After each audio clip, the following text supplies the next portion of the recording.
Assalamualaikum warahmatullahi wabarakatuh.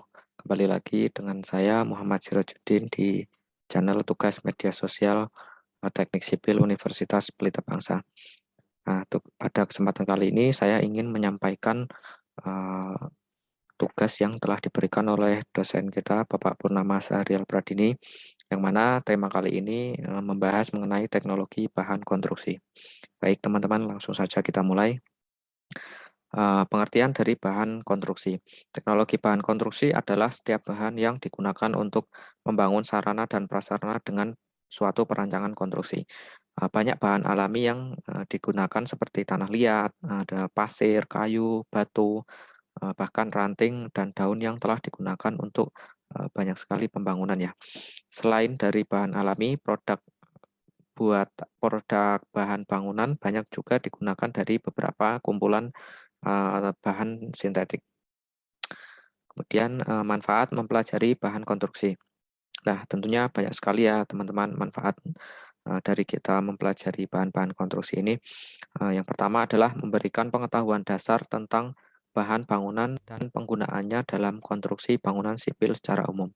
Kemudian yang kedua ada mengetahui sifat-sifat setiap jenis dari bahan bangunan yang akan kita gunakan. Kemudian yang ketiga ada mampu memilih bahan yang tepat sesuai dengan kebutuhan dan eh, kepentingan suatu pembangunan di lingkungan tersebut. Selanjutnya ada jenis-jenis bahan konstruksi. Nah, tentunya banyak sekali ya teman-teman bahan-bahan konstruksi yang sering kita gunakan untuk melakukan suatu pembangunan. Yang pertama ada semen, kemudian ada kayu, kemudian ada baja, kemudian ada kaca, ada pasir, ada PVC, keramik, maupun tanah. Klasifikasi material konstruksi. Nah, klasifikasi material konstruksi ini saya akan membahas beberapa saja ya teman-teman untuk jenis-jenis bahan yang sering kita gunakan. Yang pertama adalah semen. Semen adalah zat yang digunakan untuk merekatkan batu, bata, kemudian batako maupun bahan bangunan lainnya. Nah, semen ini banyak sekali ya jenisnya ya teman-teman. Kemudian yang kedua ada kayu. Kayu adalah bagian batang atau cabang serta ranting tumbuhan yang mengeras karena mengalami ignifikasi atau pengayuan. Kemudian ada besi atau baja. Besi adalah logam yang berasal dari biji besi tambang yang banyak dipakai untuk kehidupan manusia dalam melakukan suatu pembangunan. Kemudian ada kaca. Kaca berasal dari bahan yang bersifat cair namun memiliki sifat kepadatan yang tinggi dan struktur amorf.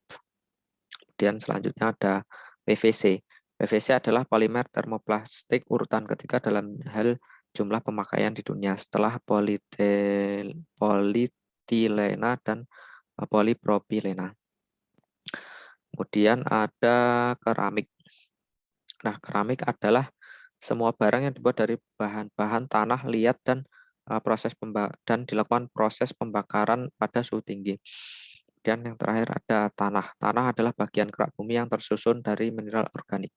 Nah, beberapa material ini sering sekali kita jumpai dalam suatu pembangunan konstruksi. Kemudian ada teknologi bahan konstruksi.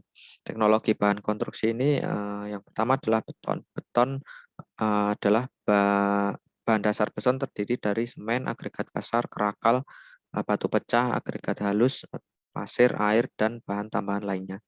Yang kedua ada kayu. Bahan yang ramah lingkungan karena bahan kayu dapat diproduksi dengan cara siklus tanam. Kayu merupakan sumber kekayaan alam yang tidak akan ada habisnya. Jika dikelola dengan baik, kayu dikatakan sebagai renewable resources. Dan yang ketiga ada baja. Produk industri quality control untuk bahan baja sangat ketat sehingga hasil produk baja mutu lebih terjamin. Pelaksanaan pekerjaan bangunan baja lebih cepat. Kemudian ada keunggulan dan kelemahan teknologi material di atas. Pertama ada beton. Keunggulan beton yaitu dapat dibentuk sesuai keinginan, biaya pemeliharaan yang rendah, kemudian mampu memikul bahan yang berat. Sedangkan kelemahan dari beton adalah bentuknya sulit diubah, tidak memiliki kekuatan tarik, dan beban konstruksi yang berat.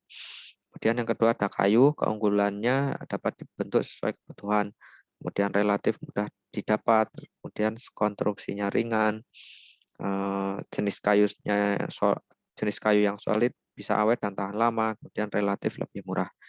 Nah, kelemahan dari kayu adalah bersifat kurang homogen, kemudian mudah terpengaruh oleh iklim, yang terakhir ada mudah terbakar.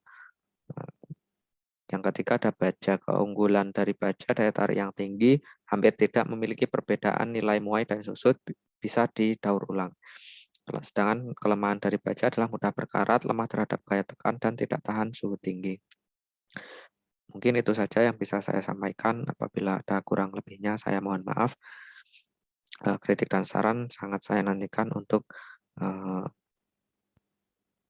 video ke depan agar lebih baik. Terima kasih teman-teman. Wassalamualaikum warahmatullahi wabarakatuh.